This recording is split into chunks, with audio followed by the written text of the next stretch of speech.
Shri Venkateswara gold తాకట్టులో ఉన్న మీ బంగారాన్ని విడిపించి కొనబడును.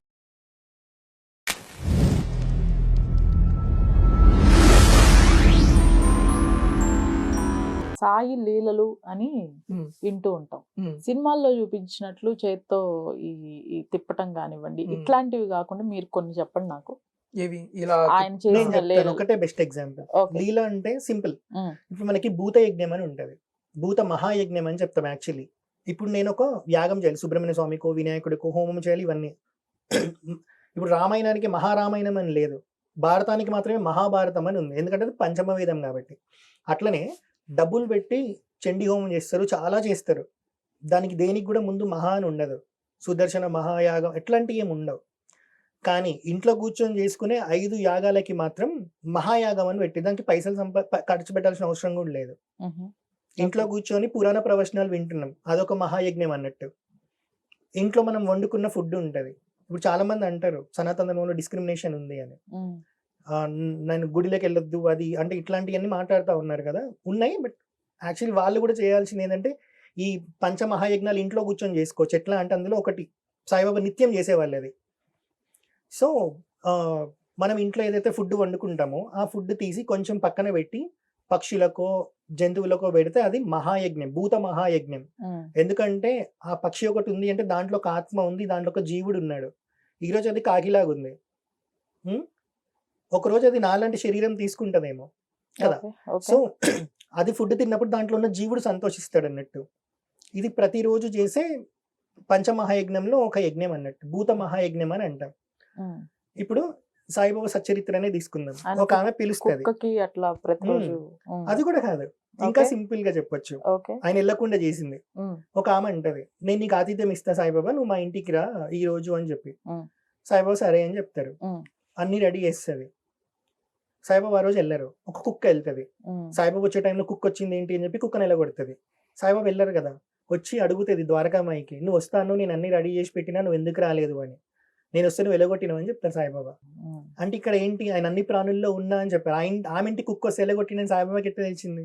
ఇక్కడ ఇంకొక ద్వారకామాయిలో విషయం ఉన్నాయి ఏంటి అని అతనికి. అంటే బాబా వారు చెప్పింది ఏంటంటే ఆ కుక్కలో కూడా నేను ఉన్నానని చూపించారు. ఉమ్. నిజానికి ఒక ముస్లిం అయితే బేసిక్ గా వాళ్ళు అద్వైతాన్ని ఒప్పుకోరు. ముస్లింలకి ఉన్నటువంటి విషయం ఏంటంటే అల్లా అనేటువంటి వాడు ఎక్కడో ఆకాశంలో పైన ఒక సింహాసనం వేసుకొని అక్కడే కూర్చొని ఉంటాడు.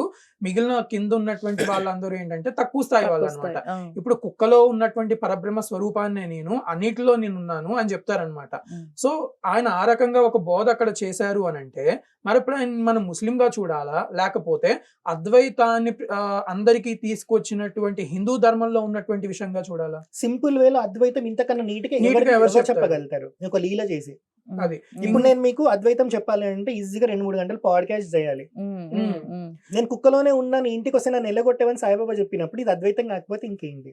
ఓకే. ఇక్కడ ఇంకొక విషయం చెప్పాలి, ప్రస్తావించాలి. ఒక బాబా వారి భక్తుడు ఒక ఆయన ఉంటారనమాట. ఉమ్. ఆయన ఏంటంటే ఆస్తమాతో బాగా ఇబ్బంది పడతా ఉంటారు. ఉమ్. ఆయనకు ఆ ప్రాబ్లం వల్ల. అయితే ఆయన బాబా వారి దగ్గరికి వచ్చి నాకు ఈ ప్రాబ్లం ఉంది, దీనికి ఏదైనా సొల్యూషన్ చెప్పమంటే సరే బాబా వారి విభూది ఇస్తారు. ఇచ్చిన తర్వాత అందరు ఎక్కడి వరకు చూస్తారంటే విభూది ఇవ్వడంగానే ఆస్తమా తగ్గిపోయింది అనుకుంటారు, అంతవరకే చూస్తారు. యాక్చువల్ గా విభూది అది ఇస్తారు, బాబా వారు ఆశీర్వదించి పంపుతారు. ఆయనకు ఆ రోజు నుంచి ఆస్తమా రాదనమాట. అయితే బాబా వారు అక్కడ ఒక షరతు పెడతారు, నువ్వు ఇప్పటి నుంచి వెళ్ళిన తర్వాత ఈ పెరుగు పాలు రిలేటెడ్ అయినటువంటి వాటిని వదిలేసేయమని చెప్తారనమాట, తినొద్దని చెప్తారు. ఈయనకేంటంటే పెరుగు అంటే అమితమైనటువంటి ప్రేమ, ఇష్టం బాగా. పెరుగు లేకుండా ఆయన తినలేడు. సో ఆయన ప్రతిరోజు పెరుగు చేసుకుందాం అనుకుంటాడు. ఒక పిల్లి వచ్చా పెరుగు తినేస్తా ఉంటది. మళ్ళీ రెండో రోజు పెరుగు తోడు పెట్టుకుంటా ఉంటాడు. తిందాం అనుకునే సమయానికి పిల్లి వచ్చి పెరుగు తినేస్తా ఉంటది. అప్పుడు ఒక రోజు ఏంటంటే బాబా వారి దగ్గరికి ఈయన ఒక రోజు వస్తాడనమాట. హారతి దగ్గర ఉన్నప్పుడు ఇంట్లో పెరుగు అదే సమయానికి తినేస్తది, పెరుగు తినేస్తది పిల్లి. అయితే అప్పుడు ఇక్కడ బాబా వారు కూర్చొని ఒక మాట అంటారు, ఇక్కడ ఒకడు పెరుగు తిని చద్దామని చెప్పి బాగా ప్రయత్నం చేస్తా ఉన్నారు, కానీ నేను పిల్లి రూపంలో వెళ్ళి ఆ పెరుగు నేనే తింటున్నాను అని. ఇక్కడ మనం అబ్జర్వ్ చేయాల్సిన విషయాలు ఏంటి అని అంటే అన్ని జీవుల్లోనూ ఉన్నాను అని చెప్పకనే చెప్పారు బాబా వారు, అది వేరే విషయం. కానీ ఆయన్ని గురువుగాను లేకపోతే దైవంగాను పట్టుకున్నటువంటి వారిని ఆయన ఎన్ని రకాలుగా కాస్తా ఉంటారు, ఎన్ని రకాలుగా చూస్తా ఉంటారు అనేది మనం చూడాల్సిన విషయం అనమాట. అదే రకంగా బాబా వారి చరిత్రలో ఇంకొక విషయం కనబడుతుంది. ఒక మేకల కాపరి 2 మేకల్ని పట్టుకొని వెళ్తా ఉంటారు. తీసుకొని వెళ్తా ఉంటే బాబా వారు పిలిచి ఆ 2 మేకల్ని కొనుక్కుంటారు. ఎక్కువ రేట్ కి మనీ ఇచ్చి కొనుక్కుంటారు అనమాట. కొనుక్కునేటప్పుడు చుట్టూ ఉన్న వాళ్ళు అడుగుతారు, ఎందుకు బాబా మీరు అంత డబ్బులు ఇచ్చి కొనుక్కుంటున్నారు అని చెప్పేసి. అప్పుడు బాబా వారు ఒక విషయం చెప్తారు, మనం ఇవ్వవలసినటువంటిది ఏదైతే ₹1 ఇవ్వాల్సి ఉంటుందో దానికన్నా అవతల వాళ్ళకి మనం ₹1 ఎక్కువ ఇవ్వాలి తప్పించి తక్కువ ఎప్పుడు ఇవ్వకూడదు, అవతల వాళ్ళు కూడా సంతోషపడాలని చెప్తారు. కొనుక్కున్న తర్వాత మళ్ళీ ఆయన మేకల్ని ఏమైనా చంపుకొని తిన్నారంటే చంపుకొని తినలా, వాడికే ఇచ్చేసి ఇప్పుడు నువ్వు తీసుకెళ్ళిపోమని చెప్తారు. ఇప్పుడు ఇంతవరకు స్టోరీ చూసాం కదా మనం, అసలు నిజానికి అందులో దాగున్నటువంటి విషయం ఏంటనేది ఇప్పుడు ఒకసారి ఆలోచన చేద్దాం. అప్పటి వరకు ఆయన ఏం చేస్తారు అని అంటే, అడిగినప్పుడు నువ్వు అసలు ఎందుకు కొనుక్కున్నావు బాబా వీటి గురించి అని చెప్తారనమాట. అడుగుతారు చుట్టూ ఉన్నటువంటి భక్తులు, మళ్ళీ ఎందుకు ఇచ్చేసావు, డబ్బులు వేస్ట్ కదా అంటారు. ఎందుకనంటే అక్కడ ఈ భక్తులందరూ ఏంటంటే ఇప్పుడు ఈ రోజు ఉన్నటువంటి అజ్ఞానం ఏ రకంగా మనలో ఉందో అటువంటి భక్తులే కదా అప్పుడు కూడా ఉంది. అక్కడ సాయి సచరిత్రలో బాబా వారు ఇప్పుడు ప్రపంచంలో వచ్చేటువంటి ప్రతి అజ్ఞాన్ని కూడా అక్కడ ఆ భక్తుల రూపంలో పెట్టి బోధ చేశారు. ఏమన్నారు అని అంటే, ఈ 2 మేకలు కూడా పూర్వజన్మలో, వీటికి నాకు జన్మజన్మల సంబంధం ఉంది, పూర్వజన్మలో ఇవి నా దగ్గర ఉన్నాయి, నా దగ్గర ఉన్నప్పుడు ఇవి 2 అన్నదమ్ములుగా ఉన్నాయి. ఈ మేక ప్రవృత్తి ప్రకారం ఏ రకంగా ఉంటది అని అంటే మూర్ఖత్వంతో ఉంటది. తాను నమ్మిందే అదే నిజం అనుకుంటే తప్పించి అసలైనటువంటి విషయం అనేది పట్టించుకోదు. ఆ రకంగా వాళ్ళిద్దరూ ఆస్తి విషయంలో ఒకళ్ళనొకళ్ళు పొడుచుకొని చచ్చిపోయారు. అందువల్ల ఆ మూర్ఖత్వానికి చిహ్నంగా వీరు ఇక్కడ 2వ జన్మ ఎత్తారు. మళ్ళీ ఇంకొకటి ఆ మేక, ఒక్క నిమిషం ఇది కంప్లీట్ చేయనివ్వండి. ఇది ఇంకో జన్మ ఎత్తారనమాట.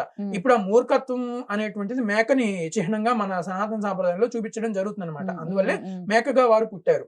అయితే ఇప్పుడు వారు ఏమన్నారు, మళ్ళీ ఆ మేకల్ని వదిలేశారనమాట. సో ఇక్కడ మనం చూడాల్సిన విషయం ఏంటంటే, బాబా వారు పునర్జన్మ సిద్ధాంతాన్ని అంగీకరించారు, కర్మ సిద్ధాంతాన్ని అంగీకరించారు. ఇప్పుడు ఇందులో ఉన్న తత్వరహస్యాన్ని ఒకసారి చూద్దాం. ఆ మేకల పూర్వజన్మలో బాబా వారికి సంబంధం ఉంది, వాటికి ఆ మేకలకి. ఇప్పుడు ఈ జన్మలో సంబంధం లేదు కాబట్టి ఇంకొకటి దగ్గర ఉన్నాయి. ఆయన వచ్చి ఆ మేకల్ని డబ్బులు పెట్టి కొనుక్కున్నారు. ఇప్పుడు ఆ మేకలు ఎవరివి? బాబా వారివి. ఇప్పుడు వాటి బాధ్యత ఎవరిది? బాబా వారిది. అంత మహాగురు స్థితిలో ఉన్నటువంటి ఆయనతో పాటు సంబంధం ఉన్నటువంటి ప్రతి ఒక్కళ్ళను కూడా ఖచ్చితంగా కంటికి రెప్పలా వారు చూసుకుంటారు, నేను చూసుకుంటాను అనేటువంటి అభయాన్ని ఆ బోధ ద్వారా మనందరికీ ఆయన అందించారనమాట. సో ఇప్పుడు అవి పుట్టడం బాబావారి మేకలుగా పుట్టకపోవచ్చు, కొనుక్కోవడం ద్వారా బాబావారి మేకలుగా అయినాయి. ఇప్పుడు పోయేటప్పుడు ఎవరి మేకలుగా పోతాయి? బాబావారి మేకలుగానే పోతాయిగా. ఇప్పుడు బాబావారి మేకలుగా అవి పోయినాయి అని అంటే అప్పుడు వాటి బాధ్యత ఎవరిది? బాబావారిదే కదా అది. సో బాబావారు చెప్పేటువంటి తత్వం ఇంత డీప్ గా